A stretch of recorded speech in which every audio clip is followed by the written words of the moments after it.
Welcome, everyone, and good evening. I'm Elisa Liz Munoz, the Executive Director of the International Women's Media Foundation. Thank you for being with us tonight. It's an evening that we look forward to and work towards every day by asking ourselves whose courage stands out, whose work teaches us, and simply who stops the world in its tracks. And we know the answers because they are the winners of the IWMF's Courage in Journalism Awards, and I can't wait to introduce them to you. Before we do that, I'd like to take a moment to acknowledge the journalists risking their lives in Iran. 53 arrested at last count, many of them women, including journalists Nilufar Hamedi and Elahi Mohammadi, who reported on the story of Masa Amini, the 22-year-old Kurdish Iranian woman whose death in custody has led to the mass protests. They and many others have been held in Iran's notorious Evin prison, and they face serious charges. Let's not let their sacrifices be forgotten. The ability to recognize the extraordinary work being done by women in journalism around the world is not possible without your support. I am so pleased to acknowledge some of the organizations that enable our work. First and foremost, the Bank of America, our national presenting sponsor. 16 years of partnership and going strong. We are grateful for your continued commitment to elevate the work of the women we honor tonight, those who came before them, and those who will come after. And to the John D. and Catherine T. MacArthur Foundation, Bloomberg, CBS News, CNN, the Walt Disney Company, and Washington Post Live. And to all of our funders and sponsors, your support allows us to protect and encourage this collective of truth tellers around the world. Now let's take a brief look at the impact of our work. We are the IWMF, a global nonprofit organization breaking barriers for women and non-binary journalists. We've been working for more than 3 decades to protect, support, and promote changemakers in global news with programs, training, recognition, and emergency aid. Our diverse journalism is transformative. Last year, 315 fellowships and 100 reporting grants powered groundbreaking news, changing the way the world sees itself. We are ambitious, we are bold, we are built for who you are. Join us. That was the first of several videos we will share with you this evening. Our hope is that they give you a sense of what we do and what those who we honor this evening do every day. And now it is my pleasure to introduce this year's event chair, Catherine Murdoch. Catherine is an advocate for truth. She spent her early career in marketing and communications, serving for several years as Director of Strategy and Communications for the Clinton Climate Initiative. In 2014, she co-founded Quadrivium. The organization supports practical, evidence-based solutions for critical societal problems. Quadrivium has made restoring the health of democracy in the U.S. a focus. Catherine herself fights against disinformation. She supports struggling newsrooms, report on climate change, and U.S. electoral reform, to name just a few causes. She admits that she does not have all the answers. As she told the New York Times, "What I know and what I feel strongly is that sitting around and not doing anything is the wrong answer," a sentiment, it is safe to say, deeply shared by our honorees this evening. Please welcome Catherine Murdoch. Thank you, Elisa, for that warm introduction. It is my honor to be here. We named our foundation Quadrivium because it means crossroads in Latin, and we believe that right now, our society is truly at a crossroads. Can we protect democracy, or will strong men prevail? Can we face truth in all its complexity, or will the appeal of simple ideologies block our view? Will we progress as a society, or will we move backwards, losing rights and freedoms we once had? The stakes are high. Why do we support journalism? Because the search for truth has never been more important, and the headwinds of disinformation are strong. Why do we support women? Because in many newsrooms, women's voices don't carry equal weight, and in many places, women use their voices only at great risk. A great story can inspire action and often involves risk on the part of the journalist and the subject. The journalists we honor tonight include a photojournalist who has covered women, children, and global conflict for nearly 25 years. A journalist who has covered a history of deputy gangs in the Los Angeles Sheriff's Department. A journalist who reported on the Me Too movement in China and protests against extradition in Hong Kong. And finally, a journalist who told the truth about the war in her home country of Ukraine. Sadly, this reporting carries a personal cost. Each journalist we honor tonight has experienced multiple traumas. Many have been injured on the job, targeted with online abuse, kidnapped, or jailed. Sometimes all of the above. And yet they go on. They do so because they know there are more stories that must be told. Someone who understands this mission is a longtime friend of the IWMF, CBS Evening News anchor Norah O'Donnell. Norah has said that she grew up watching the great Barbara Walters as her own military family moved from base to base. Today, it is Norah's voice so many turn to for insight and explanation. Please join me in welcoming Norah O'Donnell. Thank you very much, Catherine, for your very kind words. And I am so pleased to be with all of you, my friends at the IWMF, and this year's Courage Award winners. You know, in the past year, we have seen all kinds of stories that Catherine mentioned, the stories that stay with us. To cite just a few that connect to our winners' work, the aftermath of the Taliban's takeover of Afghanistan and the future for Afghan women, particularly school-age girls. The Olympic Games in Beijing unfolding against the backdrop, of China's human rights abuses, the Russian invasion of Ukraine, and a period of war that continues today, internal abuse and manipulation, often unreported within law enforcement agencies across the United States. What all these events share is simple. They are manifestations of global societal wrongs. The most devastating societal wrongs are those of choice, right? And what the best reporting does is to show us that a choice was made. It spells out, or it captures the repercussions.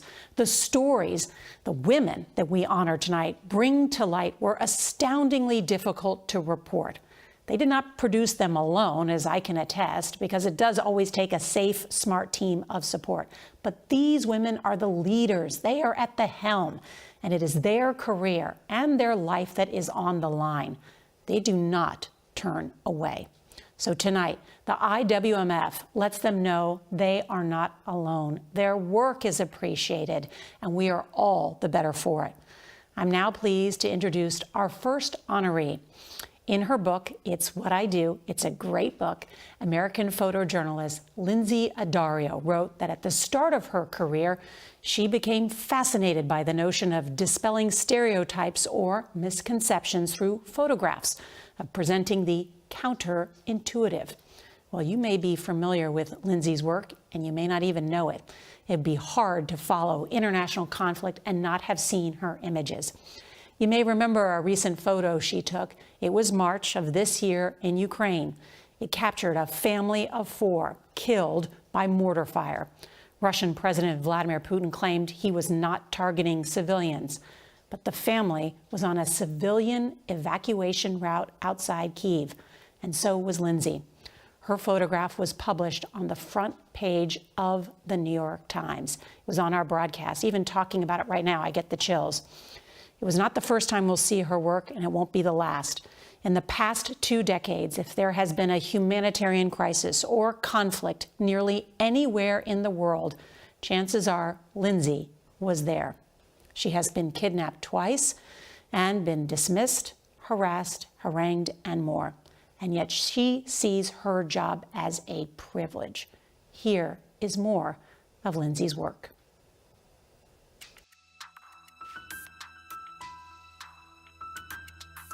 From Afghanistan to South Sudan, from Syria to Ukraine, photojournalist Lindsay Addario has taken her camera to the scene of conflicts and humanitarian disasters for more than 2 decades. The images she's captured and the stories she's told have given the world an indelible perspective on these crises. You know, for me, the highest toll of war is civilian casualties. Yes. If I'm in a position and civilians are being killed, I have to document that. That is a very important part of the job of someone who covers conflict. She has thrown herself into every conflict around the world, and we feel that the example that she is setting, not only with her work, but with her stories, is really valuable and critical to the journalism community. Dario has worked in 70 countries as a contributor to outlets such as the New York Times, Time Magazine, and National Geographic. She's won a MacArthur Fellowship and a Pulitzer Prize. Her memoir sheds light on her life and work as a photojournalist. She's consistently put herself at great personal risk to be able to portray the risks and the awful costs borne by millions of citizens in conflict zones. Her focus on war's toll on civilians, women, and children makes her work uniquely powerful, and her ability to find stories that many journalists overlook or undervalue has become her signature. Do you think, on balance, being a woman has been a help to you in this field? Huge help. Being a woman Rather is than a huge hindrance. help. Yes, everyone thinks it's a hindrance, but in fact it's a huge help because people, first of all, have access to men and women, and people underestimate women, I find, and they still do, and so they sort of discount me and say, okay, sure, go do it. Nice to be underestimated. Yeah, I love being underestimated. I love it. It was especially meaningful for the IWMF to recognize the work of a world-renowned journalist who has dedicated 20 plus years of her career to documenting the stories of women and girls in conflict zones around the world.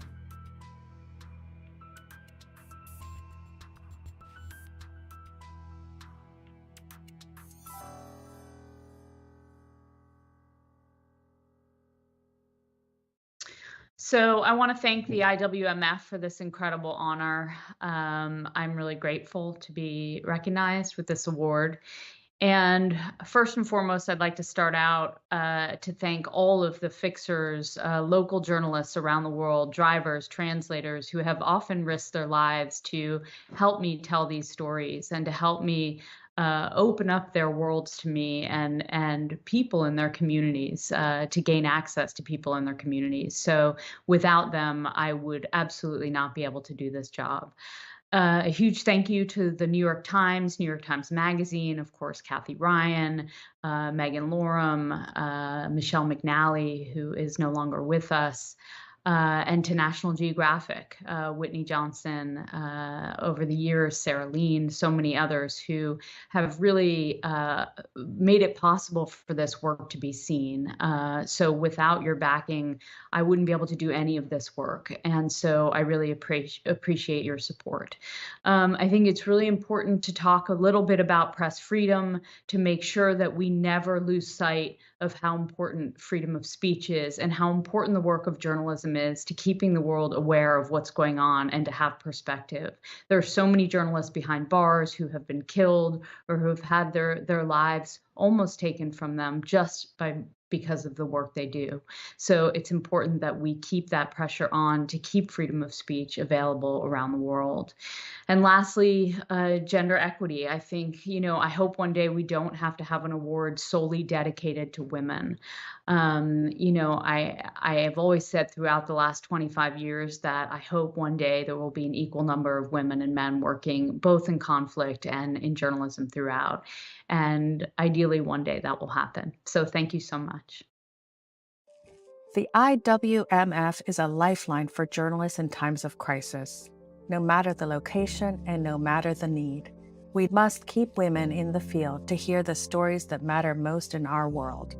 Last year, the IWMF directed nearly $200,000 in emergency funding to journalists in the United States alone. This year, the IWMF provided critical support to journalists in Ukraine who needed to leave the country, and to those who decided to stay and report on war crimes in their own backyard. In total, in 2021, we provided more than $3.2 million in direct support to 4,260 journalists in 124 countries. But the work isn't over. Join us.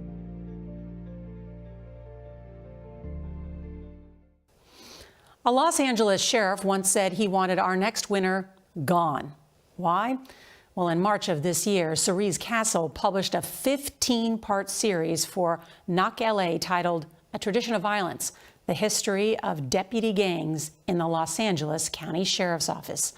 Cerise reported on 18 deputy gangs and 19 murders, all of whom were people of color. She believes there are more murders. 19 is what she could prove. The project took time and money. Cerise and her team found that more than $100 million was paid out in settlements by the people of Los Angeles. Cerise researched and produced the Deputy Gang series while bedridden. She was recuperating from injuries sustained covering the killing of George Floyd.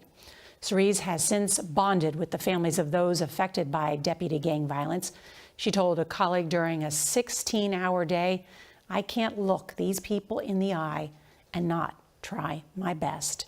Here is more about Cerise Castle.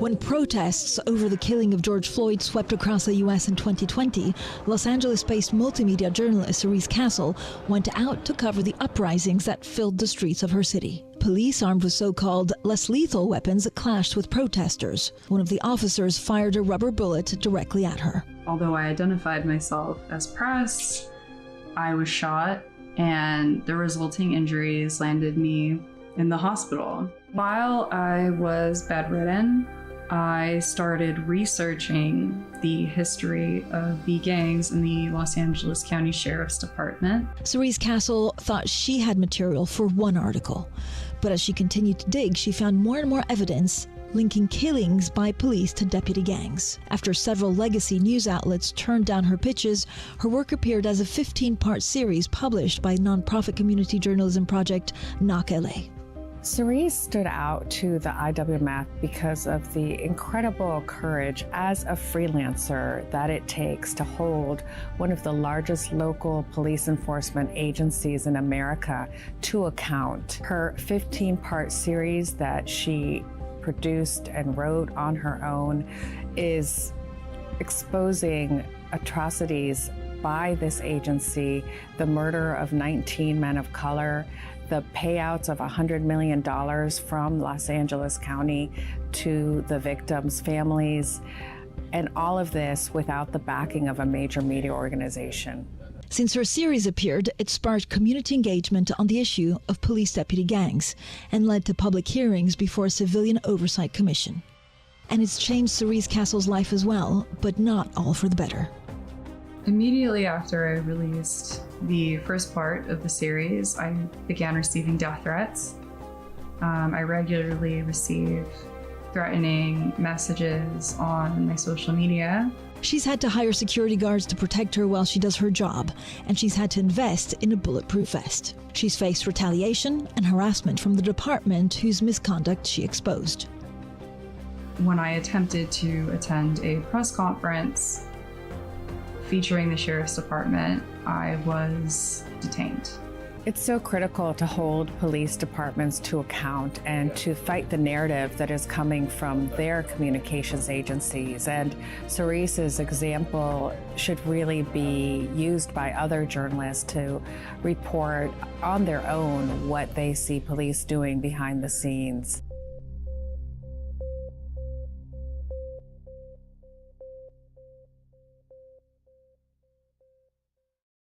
I want to start by thanking the International Women's Media Foundation. So much of my work deals directly with violence at the hands of the state against the people that they are sworn to protect. People whose lives have been torn apart and forever changed. People with dreams who never had the chance to see them through. Too often, the press has ignored these stories and never questioned the motives of those armed forces. The Los Angeles County Sheriff's Department has been responsible for the deaths and traumatization of thousands of people for generations. There are at least 20 criminal gangs inside of its ranks. They have tattoos, gang signs, and commit crimes like extortion, even murder. Many of them uphold racist ideologies and make sport out of the dehumanization of entire communities. Reporting on them has led to my surveillance, attempted doxing, and even death threats. That is just a sampling of what families who have been crying out for years have experienced. Already this year, 13 people in Los Angeles County have been shot by sheriff's deputies, and 8 of them have died. This award is recognition of the lives lived and lost. I hope it continues to inspire people to ask questions, welcome new perspectives, and to continue the fight for accountability. To my fellow honorees, it is a privilege to share this honor with you.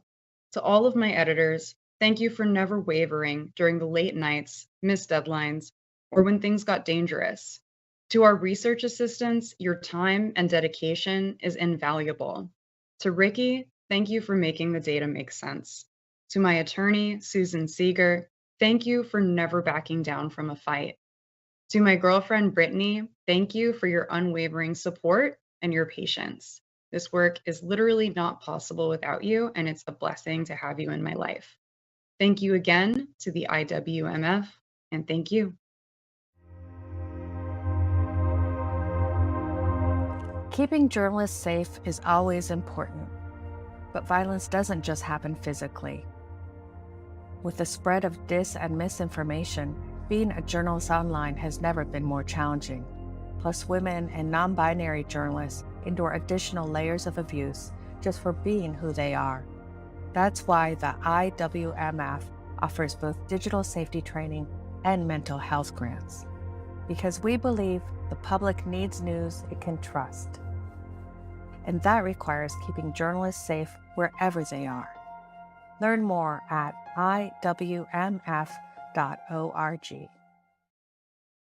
Good evening. I'm Suzanne Malveaux, co-chair of the IWMF's Board of Directors. I'm excited to be here with all of you this evening to introduce and get to know better this year's IWMF Gwen Ifill Award winner, McNelly Torres. This special award was created by the IWMF 6 years ago to honor Gwen Ifill's legacy, especially her work mentoring female journalists of color like myself, as well as her pioneering success in the news media. The IWMF recognizes her impact not only with the Gwen Ifill Award, but through the Gwen Ifill Mentorship Program. In its third year, the initiative pairs experienced industry mentors with younger, emerging leaders from underrepresented backgrounds to support their professional development. When I think back on my time with Gwen, I am not only reminded of her kindness and her smile, her inspiration as a friend in the industry, but also her courage, which propelled her to challenge the status quo and guided an entire generation of Black journalists. Tonight, we are going to learn how Gwen's legacy has also impacted McNelly, the award-winning investigative journalist. She is currently editor at the Center for Public Integrity. And she says this about Gwen's influence, quote, "Seeing Gwen on television at the news desk meant something for a lot of people. It meant, si se puede, yes, we can. It is such an honor to receive the award in her name and to be recognized for the work I love doing every day."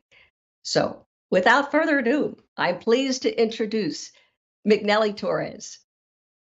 Welcome, McNelly. Is that Frida in the background? That's the one benefit of doing this virtually.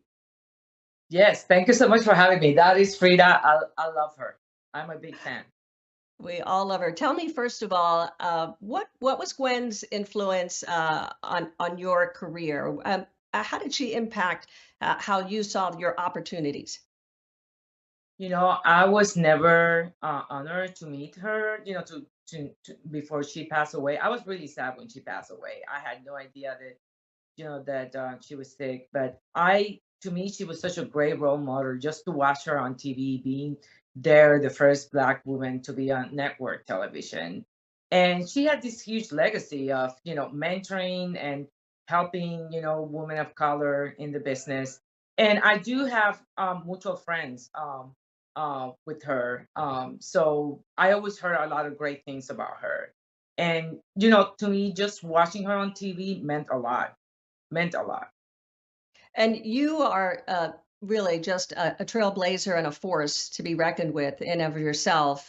Were there mentors that came along, people who you spotted and looked at? I saw Max Robinson and Jim Vance, Maureen Bunyan. Who were some of the people who you looked to as a guide, as a North Star, if you will, for your direction? I had people, an array. And first of all, I gotta mention my grandmother in Puerto Rico. I was born and raised.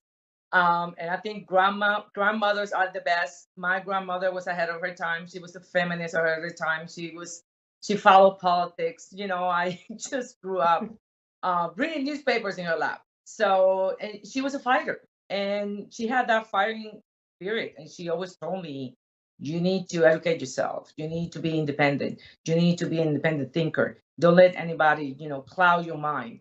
So she was my first mentor, and I miss her dearly. And but I also had a lot of people in the business along the way, from every job that I've had, that somehow I learned something, from them.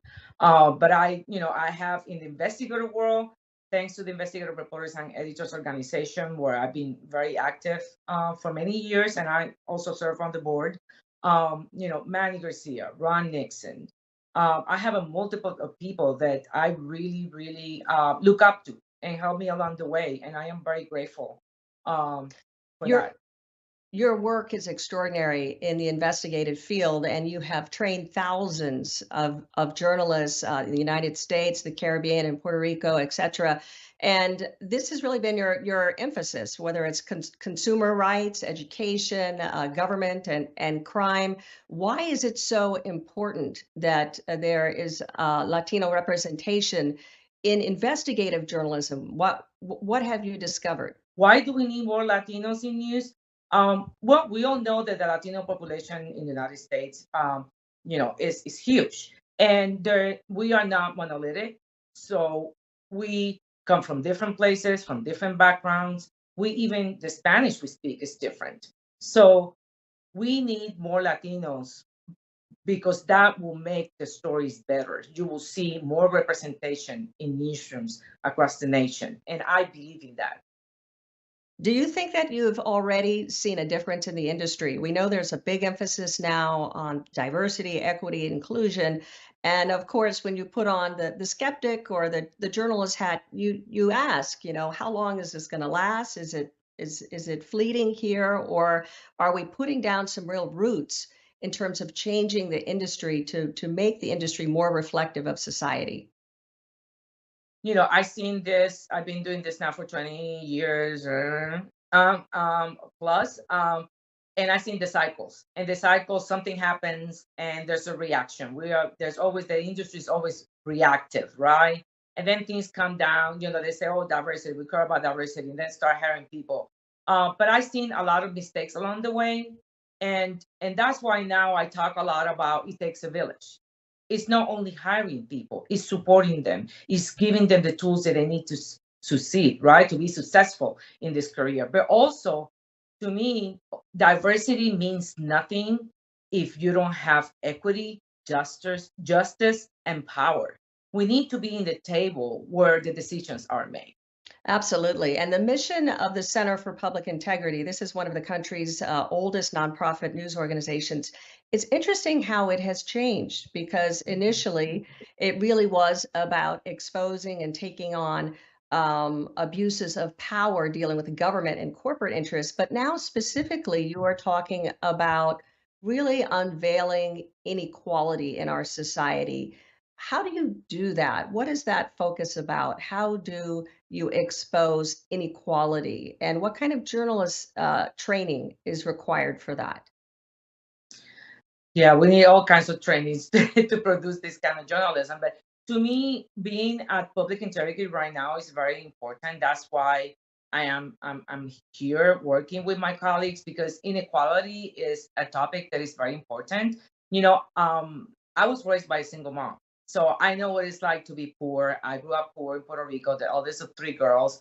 And, from as a young girl, I saw the inequities in the system, the inequities in society, and how that affects everything, how that affects the education, that you get, the health care that you get, the access, whether you qualify for this and that and the other, transportation. So we try to use data to produce this kind of stories, but they're not, they are not easy to produce, but they're not impossible. And so finally, can you tell us, what do you think is going right? What are we getting right in the news media, in the business? And what do we still have a lot of work to do?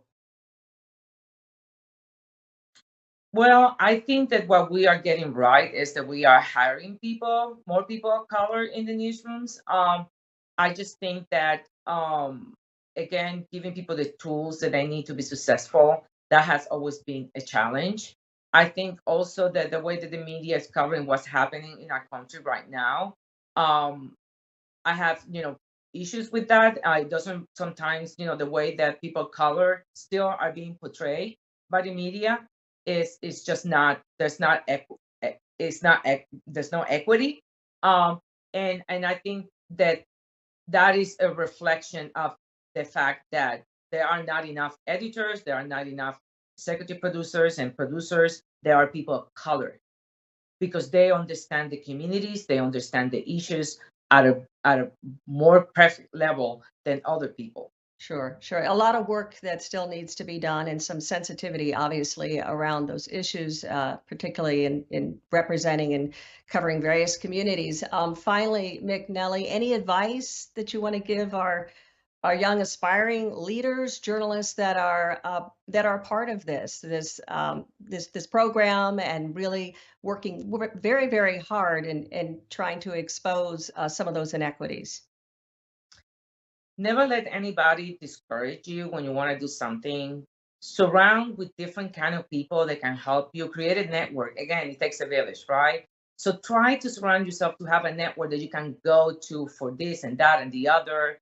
That's what I've done over the years myself. Don't let anybody discourage you. Don't let anybody say, "Oh, you cannot do that." I mean, use every mistake and every disappointment to just put more fire, put more fire and just keep you going. And that's what has kept me going all these years.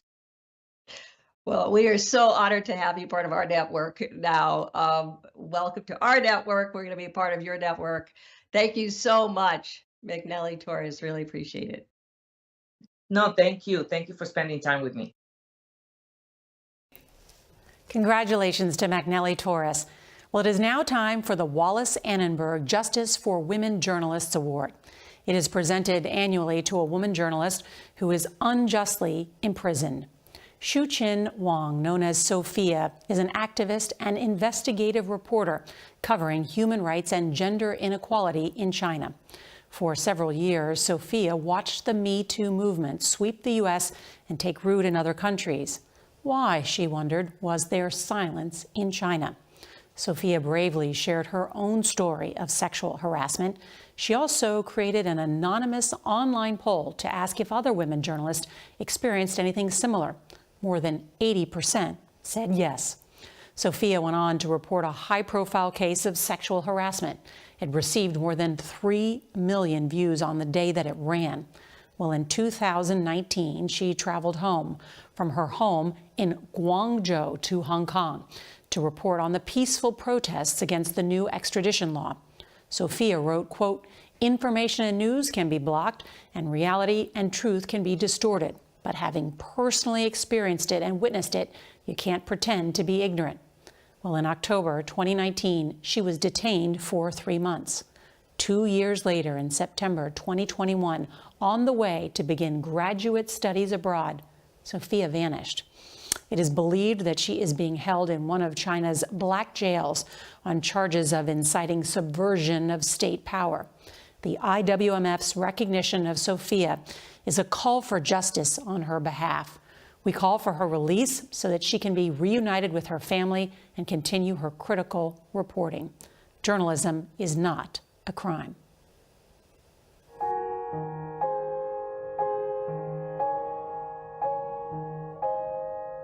如官方同我講叫我停止，我睇下會同佢哋協商咯，更加多呢種協商嘅態度。但我唔想停咯，我自己嘅諗法就係我已經做咗，我就想堅持落去要做，因為我覺得我做緊呢件事係對嘅。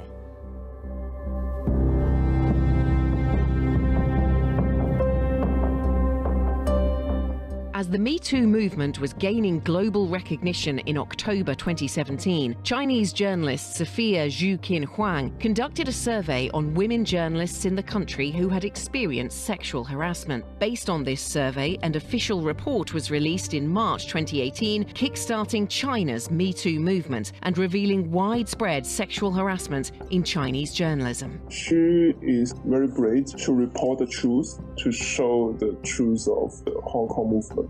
And it launched a huge social movement in China, even until now. This led to Sophia becoming one of China's most high-profile women's rights campaigners and journalists. I was thinking to start a Me Too in China too, but because the Chinese people are so conservative, none of the female journalists said, okay, I'm going to do it with me. So I feel like I need to do it in a different way. Her breakthrough journalism garnered her a prestigious Chevening Scholarship funded by the British government to pursue gender studies at the University of Sussex. However, on September 19, 2021, Sophia and another activist, Wang Jianbing, disappeared before they were scheduled to board a plane to the UK to pursue the scholarship. They were believed to have been detained on charges of subversion of state power. The IWMF chose Sophia for the IWMF's Justice for Women Journalists Award because of her remarkable work around the Me Too movement, which ultimately led to her disappearance. The point of this award is to bring attention back to journalists who have been imprisoned and whose cases need attention. This is an effort to bring that attention back to Sophia, who exposed some of the most famous cases in China and really brought the movement to the Chinese public. With September marking the one-year anniversary of Sophia's disappearance, her family and friends in China can only hope and wait to see her again soon. I don't know what's your situation, but I just hope you can take care of yourself and don't give up any times. We will try our best to release you. We will see you again. China has one of the worst records for press freedom in the world, and bringing attention to that record is also really very important to the IWMF, and through Sophia's case, we're able to do that.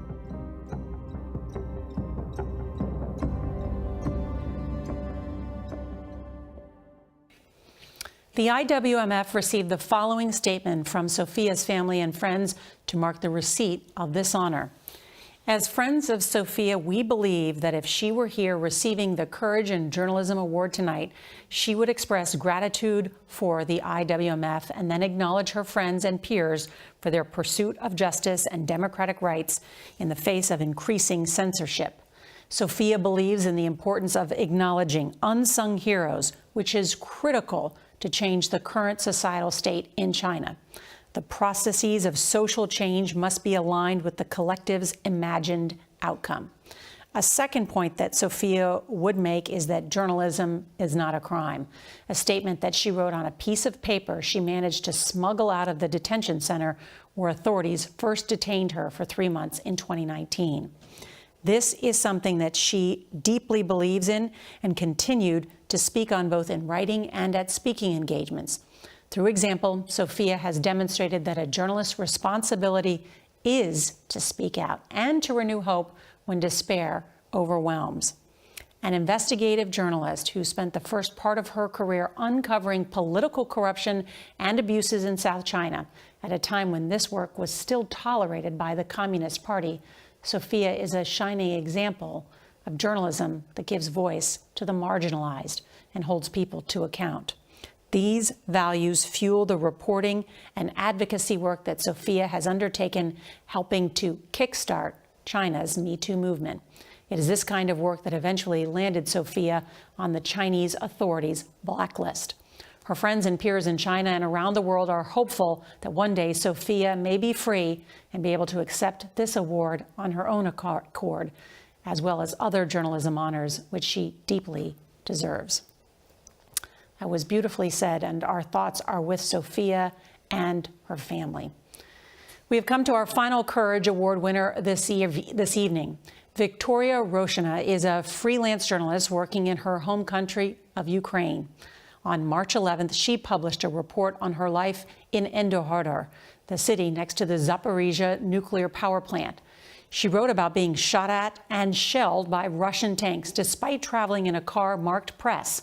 Well, the Russians stole her laptop, they stole her video camera, and much more. Well, on March 12th, Victoria was on her way to Mariupol, where up to 300,000 residents were effectively being held hostage. Remember that?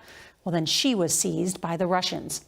She was released on March 21st, and she reported on her detainment on Facebook. She wrote, "The occupiers shoot at civilians living there. They are turning the life of people into hell. They took away my technology, but they will not take away my wish to tell the truth about their crimes." Victoria has a knack for capturing pivotal, often unreported moments of how conflict affects communities. As a local fisherman told her, "Today, for the first time in all these days of war, I went to the water again. I felt a little calmer." So congratulations to Victoria Roshina.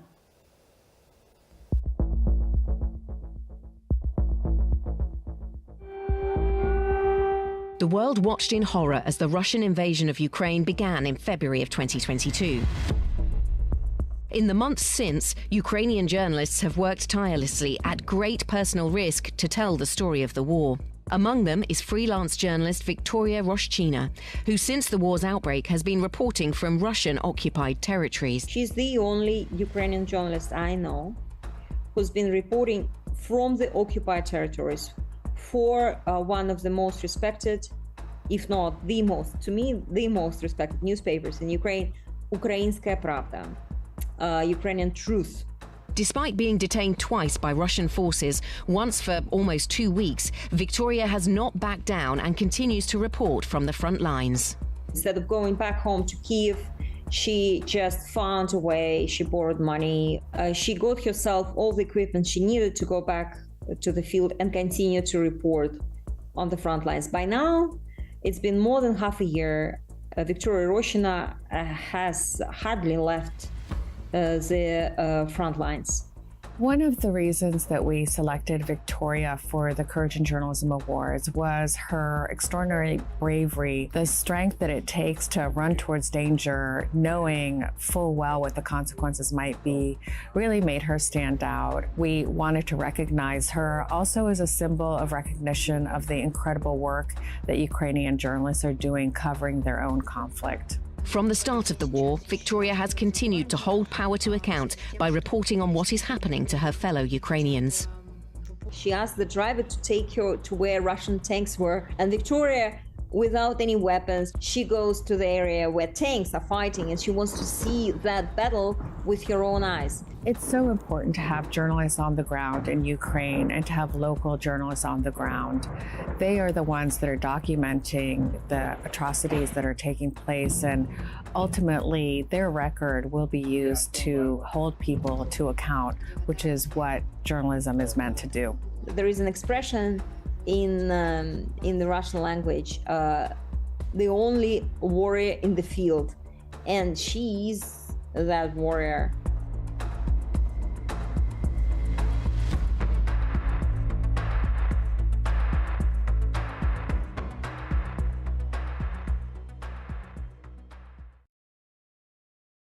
Victoria is still reporting from the front lines of Ukraine. She felt strongly about staying in her home country to document the atrocities of war. Tonight, I'm honored to read some remarks that she sent to the IWMF.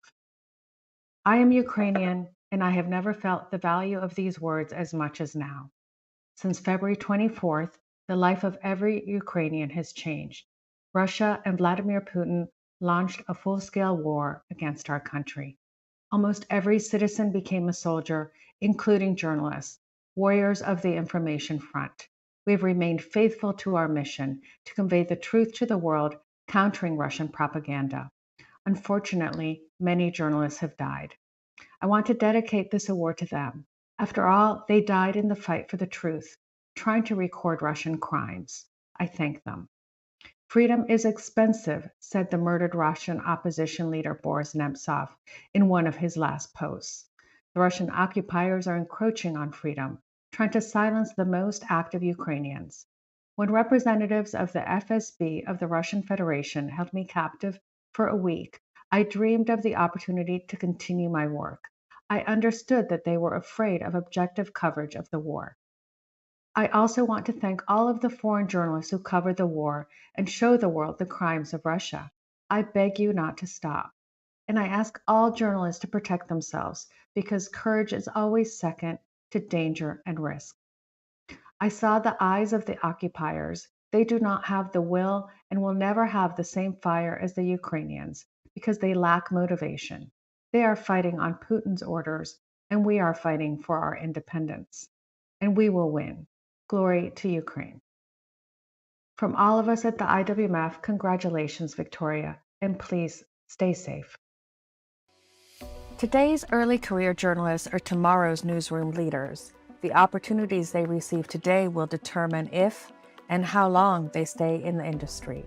That's why the IWMF invests in programs that train journalists and provide mentorship opportunities so they see themselves in the future of news.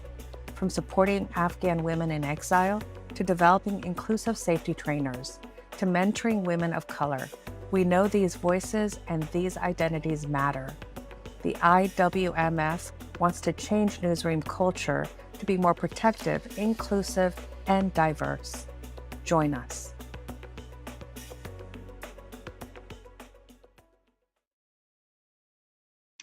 Thank you, Nora, and thank you, Catherine, for joining us this evening and sharing your commitment to the IWMF and to our Courage Awards. And congratulations to all of our winners tonight. The IWMF stands with you now and always. For those of you tuning in around the world, if our message resonates with you, please consider supporting the IWMF. We are fundraising for our emergency fund for women journalists, which provides crucial lifeline to women and non-binary journalists by providing life-saving protective gear, medical and mental health support, relocation assistance, legal support, and much more. And as you've heard tonight, every day is becoming more dangerous for journalists. These women have put their lives on the line to report the truth. Our emergency fund is sustained solely by individuals like you.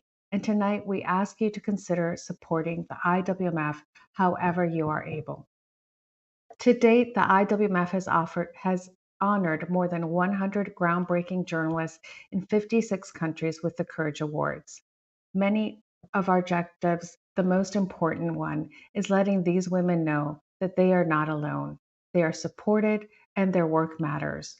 Your support allows them and journalists like them to stay in the field. To donate to our emergency fund, you can visit the bit.ly link on the bottom of your screen or go to courage.iwmf.org and click donate. And from all of us at the IWMF, thank you. Thank you very much, Catherine, for your very kind words. And I am so pleased to be with all of you, my friends at the IWMF, and this year's Courage Award winners. You know, in the past year, we have seen... Thank you, Elisa. And that brings us to the end of our event. I hope you are inspired by the level of work, the risks that are taken, and the lessons that are taught through the journalism presented tonight by Lindsay, Cerise, McNelly, Sophia, and Victoria. It has been an honor to spend time with you, and I encourage you to stay connected to the IWMF and the importance of gender equity in news media. Good night, everyone.